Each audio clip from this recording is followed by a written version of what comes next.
Hola, soy Freddy Quintero, ginecólogo oncólogo de Clínica Vida.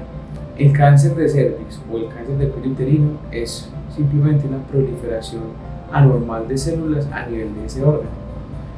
Usualmente esa proliferación anormal de las células tiene mecanismos que lo hacen que tengan condiciones anómalas o patológicas en las pacientes.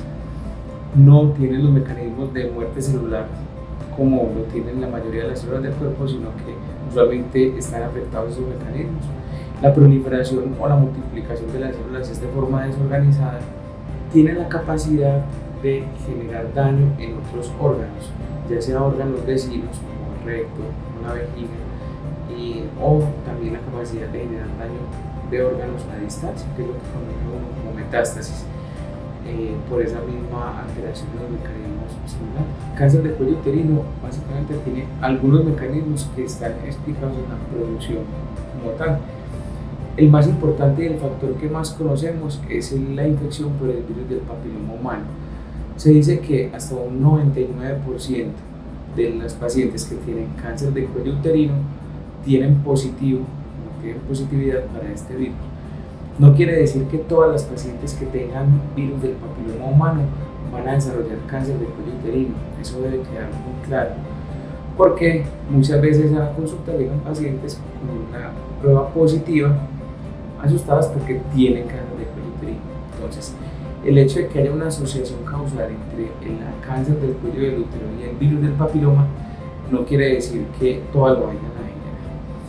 ¿Qué hace de especial este virus? Este virus se introduce en las células del cuello del útero y es capaz, en un porcentaje muy bajito de las pacientes que tienen la infección por el papiloma, de generar alteraciones celulares de las que les comenté previamente. Más o menos, para darle cifras, se dice que de 100 mujeres sexualmente activas, aproximadamente un 80% eventualmente en su vida van a estar en contacto con el virus del papiloma, pero de esas 80% de las pacientes, o de esas 80 mujeres, el 95% sola, una paciente solita, es capaz, más o menos en 18 meses, de generar un clearance, que es una limpieza. El cuerpo solo es capaz de eliminarlo. Solo en un 5% de las pacientes puede el virus quedarse dentro del cuello del útero o dentro de las células del cuello del útero y generar los cambios de proliferación anormal y cambios ya de precáncer o de cáncer. Entonces, básicamente, esa es la asociación causal o es el mecanismo por el cual se produce el cáncer del cuello del útero. Los factores de riesgo para desarrollar cáncer de cuello uterino son algunos de los que les voy a mencionar. El primero es la promiscuidad. La promiscuidad usualmente genera que la paciente pueda estar expuesta a varios tipos de virus del papiloma, o que el clearance o la limpieza que les hablé previamente que el cuerpo hacía solo vuelva y tenga una reinfección, y se asocia no solamente con cáncer de cuello uterino, sino también con otras infecciones de transmisión sexual. El uso del cigarrillo también es un factor importante en el desarrollo de cáncer de cuello uterino, no solo de cáncer de cuello uterino. Como vemos, hay múltiples lesiones cancerosas o lesiones en otros órganos secundarias al uso del cigarrillo. Específicamente en el cáncer de cuello del útero está explicado porque disminuye un poco la respuesta de las células de defensa a la infección por el virus del papiloma, entonces puede hacer que tenga una más lenta limpieza o clearance del virus después de fumadores. El inicio de relaciones sexuales de una edad temprana, más o menos se dice que las parejas que inician las relaciones sexuales un año después de haber tenido su primera menstruación tienen un riesgo adicional de desarrollar cáncer de cuello uterino. Y en algunas oportunidades van a leer que el uso de anticonceptivos orales también se puede asociar o puede ser un factor de riesgo para desarrollar cáncer del cuello uterino, pero no es que las pacientes que toman anticonceptivos orales vayan a tener cáncer del cuello uterino, simplemente que los anticonceptivos orales hacen que las células o la zona de transformación, que es donde se encuentran los dos tipos de células en el cuello del útero, esté más expuesta, y ahí se forman la mayoría de los cánceres del cuello del útero. Entonces, simplemente esto es para concientizarlos un poco de que los hábitos saludables y los hábitos sexuales también hacen parte y son factores de riesgo importantes en el desarrollo de la enfermedad. Bueno, cuando hablamos de prevención del cáncer del cuello uterino, es importante tener en cuenta que de los cánceres ginecológicos es el único que tiene cómo prevenirse, tiene método de prevención. Ni cáncer de endometrio, ni cáncer de ovario, no hay ningún otro que tenga la posibilidad de prevenirse. Cuando hablamos de prevención, básicamente estamos hablando de las vacunas contra el virus del papiloma. Es muy importante que las niñas que están en edades entre los 9 y los 13 años, los padres de familia los lleven a los sitios de vacunación para tener la vacuna del virus del papiloma.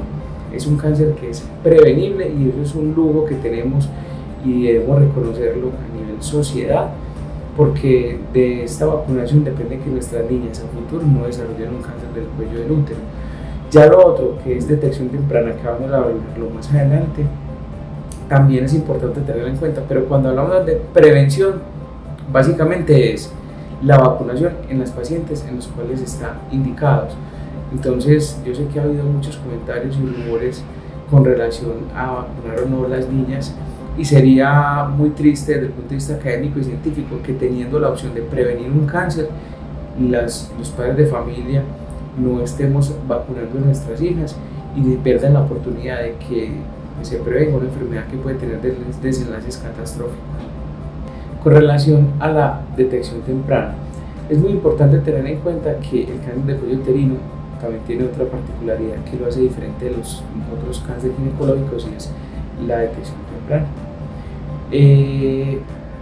¿Cómo podemos hacerlo? Eso está enfocado a la base fundamental de los esquemas de tamización o de screening avalados por las guías nacionales e internacionales en las pacientes de acuerdo a su edad.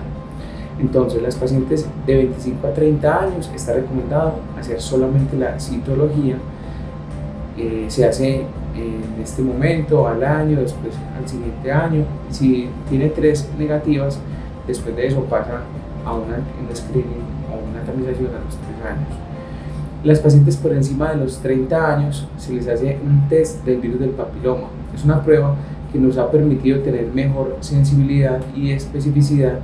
¿Qué quiere decir? Que detectarlos realmente que tengan alguna condición o una enfermedad relacionada del cuello del útero, o si es negativa, realmente es porque hay un alto porcentaje de pacientes que sí están sanos y no tienen condiciones oncológicas. Tenemos que aprovechar y cada paciente, dependiendo de la edad que esté, exigirle a su médico que la incluya dentro de los esquemas de tamización, porque es la manera de detectar tempranamente las infecciones y por ende las lesiones precancerosas o cancerosas. No quisiéramos llegar a enfermedades localmente avanzadas, pues, como tal.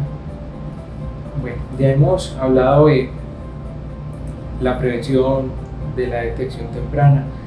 No quisiéramos que nuestras pacientes llegaran a este punto donde hablamos de qué síntomas tiene una paciente con cáncer de cuello uterino y cuáles son los posibles tratamientos. Entonces, como síntomas, usualmente en las primeras etapas de la enfermedad, ya cáncer como tal, puede ser asintomática.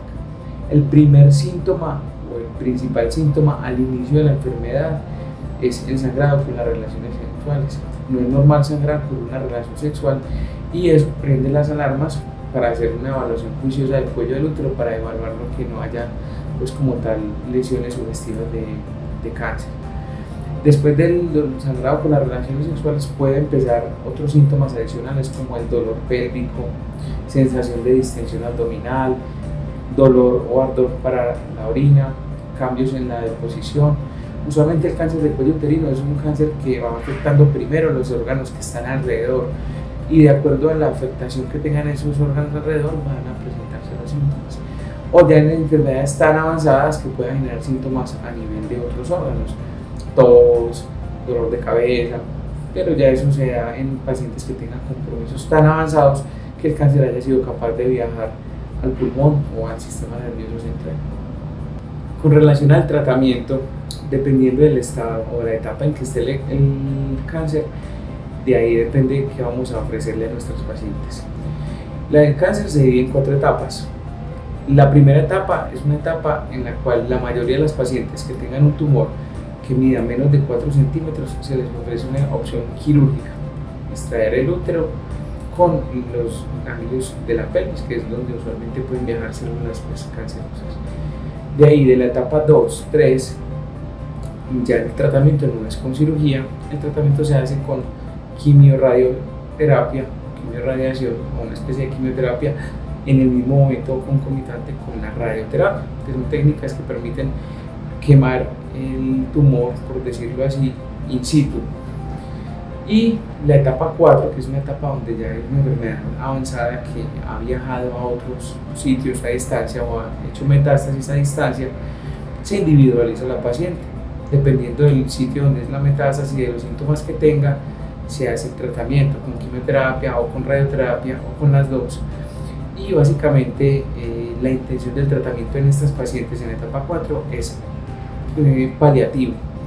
Las anteriores etapas 1, 2 y 3, la intención del tratamiento es curativo, o sea, es dejarla libre de enfermedad, y eso debe quedar muy claro.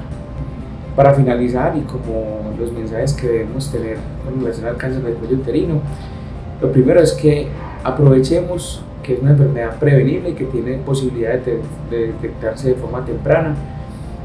Usemos los recursos que tenemos disponibles y que ha aprobado el Ministerio de Salud para cada una de las pacientes, dependiendo de las etapas y la edad en que estén. Es una enfermedad que esperamos que ninguna paciente llegue a estar con una enfermedad localmente avanzada o metastásica, porque tenemos todas las herramientas para evitar llegar a ese punto. Y nuestra meta como ginecólogos, oncólogos o como personal que trabaja en el cáncer es que cada vez sean mucho menos las pacientes que lleguen a nuestras manos en una patología que es prevenible y que podemos detectar de forma temprana. Juntos hacemos del cáncer una enfermedad reversible.